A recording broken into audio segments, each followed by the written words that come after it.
جب حضرت ذوالقرنین رضی اللہ تعالیٰ عنہ سے لوگوں نے فریاد کی کہ آپ ہمیں یاجوج ماجوج کے ان مظالم سے بچائیں، چاہے اس کے بدلے آپ کچھ لے لیں، حضرت ذوالقرنین نے کہا کہ میرے پاس اللہ کا دیا ہوا بہت کچھ ہے، مجھے کسی چیز کی ضرورت نہیں ہے مگر تم اپنی جسمانی محنت کے ذریعے میری مدد کرو۔ آپ نے کمال کیا کیا کہ ان دونوں پہاڑوں کے درمیان آپ نے بہت بڑی گہری بنیاد کھدوائی، اتنا گہرا کھدوایا اس کو اتنا کھودا کیا اس میں پانی نکل آیا، اور پھر اس کے بعد آپ نے اس میں پگھلائے ہوئے تانبے سگار کے پتھر جمائے اور لوہے کے تخت نیچے اوپر لگا کر ان کے درمیان لکڑی اور کوئلہ بھروا دیا اور اس میں آگ لگا دی، یعنی اس طرح کی دیوار کے پہاڑ کی بلندی تک اونچی بھی کر دی، اور اتنی مضبوط یہ دیوار ہو گئی کہ اب اس میں پگھلایا ہوا تانبا بھی ہے۔ اب یہ مل کر بہت مضبوط دیوار بن گئی ہے اور یہ بالکل پہاڑ کی اونچائی تک بنا دی گئی ہے۔ آج کے زمانے میں جسے ہم کنکریٹ کی دیوار کہتے ہیں، یہ اس سے بھی زیادہ مضبوط دیوار ہے۔ اب ہوا کیا کہ یاجوج ماجوج دیوار کی ایک طرف اور یہ قوم دیوار کی دوسری طرف ہیں۔ اب حدیث پاک میں ہے کہ یاجوج ماجوج روزانہ اس دیوار کو توڑ دیتے ہیں، یہ روزانہ اس دیوار کو توڑنے کی کوشش کرتے ہیں، مگر دن بھر جب محنت کرنے کے بعد اس کو توڑنے کے قریب پہنچ جاتے ہیں تو ان میں سے ایک کہتا ہے کہ چلو اب کل توڑیں گے، لیکن اللہ کی شان کے دوسرے دن وہ دیوار اس سے یاجوج کے حملے وبال جان بن گئے تھے۔ دیوار تعمیر فرمائی۔ ذوالقرنین اور سد ذوالقرنین کا ذکر قرآن کریم کی سورہ کہف میں بھی موجود ہے۔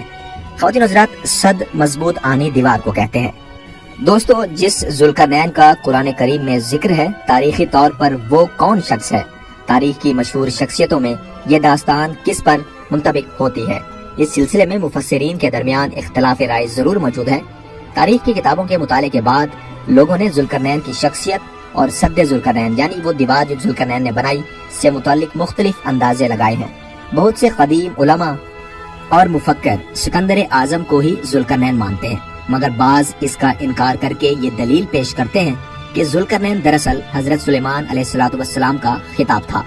جدید زمانے کے کچھ مفسر و مفکر ذوالقرنین کو قدیم ایرانی بادشاہ سائرس اعظم، قریش اعظم کا دوسرا نام قرار دیتے ہیں، اور یہ نسبتاً زیادہ قریب قیاس ہے، مگر بہرحال ابھی تک یقین کے ساتھ کسی شخصیت کو اس کا ٹھیک مستحق نہیں ٹھہرایا جا سکتا۔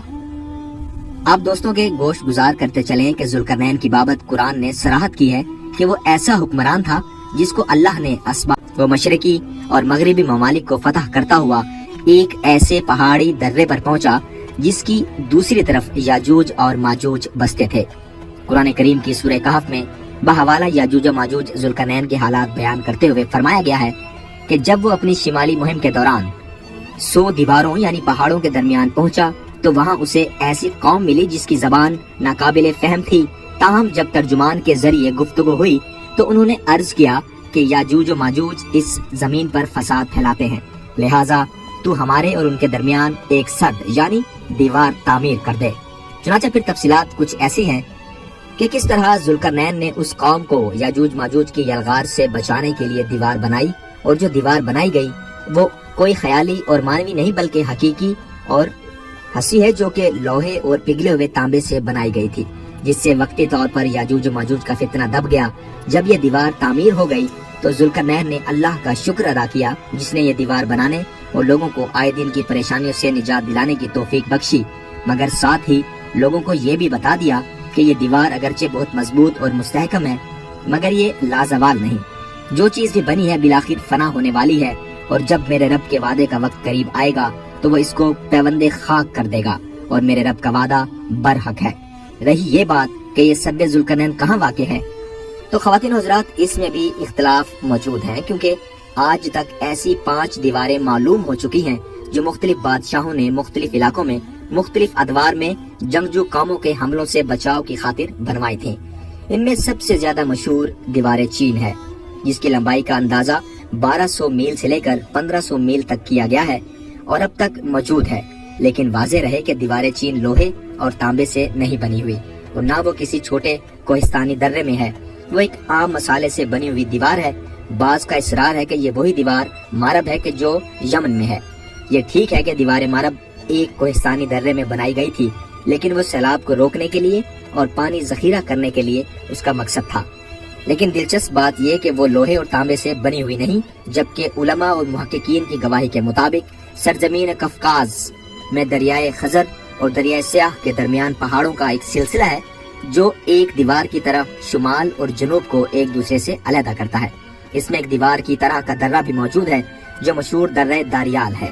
یہاں اب تک ایک قدیم تاریخی لوہے کی دیوار نظر آتی ہے۔ اسی بنا پر بہت سے لوگوں کا نظریہ یہ ہے کہ یہ دیوار ذوالقرنین یہی ہوگی، اگرچہ سد ذوالقرنین بڑی مضبوط بنائی گئی تھی جس کے اوپر چڑھ کر یا اس میں سوراخ کر کے یاجوج ماجوج کا ادھر آنا ممکن نہیں تھا، لیکن جب اللہ کا وعدہ پورا ہوگا تو اسے ریزہ ریزہ کر کے زمین کے برابر کر دے گا۔ اس وعدے سے مراد قیامت کے قریب یاجوج ماجوج کا ظہور ہے۔ خواتین حضرات، صحیح بخاری کی ایک حدیث میں حضور اکرم نبی رحمت صلی اللہ علیہ وآلہ وسلم نے اس دیوار میں تھوڑے سے سوراخ کو فتنے کے قریب ہونے سے تعبیر فرمایا تھا۔ ایک اور حدیث میں آتا ہے کہ یاجوج و ماجوج ہر روز اس دیوار کو کھودتے ہیں اور پھر کل کے لیے چھوڑ دیتے ہیں، لیکن جب اللہ کی مشیت ان کے خروج کی ہوگی تو پھر وہ کہیں گے کہ کل انشاءاللہ اس کو کھودیں گے، اور پھر دوسرے دن وہ اس سے نکلنے میں کامیاب بھی ہو جائیں گے اور زمین میں فساد پھیلائیں گے۔ فساد اتنا کہ انسانوں کو بھی کھانے سے گریز نہیں کریں گے۔ اللہ تعالیٰ کی طرف سے حضرت عیسیٰ علیہ السلام کا حکم ہوگا کہ وہ مسلمانوں کو طور کی طرف جمع کر لے، کیونکہ یاجوج و ماجوج کا حملہ یا مقابلہ کسی کے بس میں نہ ہوگا۔ خواتین حضرات، واضح کر دیں کہ یہ قیامت کی بڑی نشانیوں میں سے اور آخری نشانیوں میں سے ایک ہے۔ حضرت عیسیٰ علیہ السلام اور ان کے ساتھی اس وقت ایسی جگہ کھڑے ہوں گے جہاں غذا کی سخت قلت ہوگی۔ پھر لوگوں کی درخواست پر حضرت عیسیٰ یاجوج ماجوج کے لیے بد دعا فرمائیں گے، پس اللہ تعالیٰ ان کی گردنوں اور کانوں میں کیڑا پیدا کر دے گا جو بعد میں پھوڑا بن جائے گا، جس کے پھٹنے سے یہ ہلاک ہونا شروع ہو جائیں گے اور یہ سب مر جائیں گے۔ ان کی لاشوں سے ایک بالش زمین بھی خالی نہ ہوگی اور ہر طرف ان کی لاشوں کی گندگی اور بو پھیل جائے گی۔ پھر حضرت عیسیٰ ابن مریم دعا فرمائیں گے تو اللہ جل شانہ اونٹ کی گردن کے برابر پرندے بھیجیں گے جو ان کی لاشوں کو اٹھا کر جانے کہاں پھینک دیں گے۔ پھر ایک بارش ہوگی جس سے ساری زمین اللہ تعالیٰ صاف اور شفاف فرما دے گا اور ہر طرف ہریالی و خوشحالی ہوگی۔ ایک اور حدیث صحیح مسلم میں نواس بن سمان کی روایت بھی آپ کو بتاتے ہیں کہ یاجوج و ماجوج کا ظہور حضرت عیسیٰ علیہ السلام کے نزول کے بعد ان کی موجودگی میں ہی ہوگا، جس سے ان مفسرین کی تردید ہو جاتی ہے جو یہ کہتے تھے کہ تاتاریوں کا مسلمانوں پر حملہ یا منگول ترک، جن میں سے چنگیز خان بھی تھا، یا روسی اور چینی قومیں یہی یاجوج و ماجوج ہیں جن کا ظہور ہو چکا ہے،